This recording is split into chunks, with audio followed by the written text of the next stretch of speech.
Today we're making Nasi Goreng Kampung, in English literally translated into village fried rice. Here are the core ingredients you need: onion, garlic, small chili, and this is dried anchovies.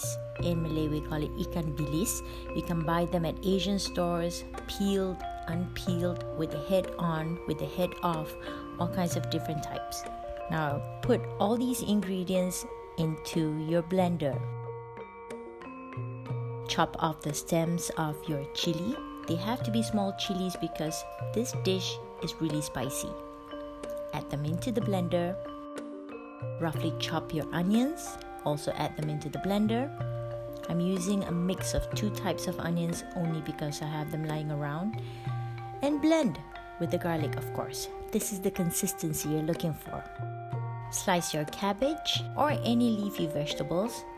Heat up some cooking oil and fry your dried anchovies. Once done, scoop them and put them aside. Now saute the blended ingredients. Add your vegetables once the ingredients are crunchy and all the liquid has dried up. Once the vegetables are soft and tender, add rice. It's best to use overnight rice for this.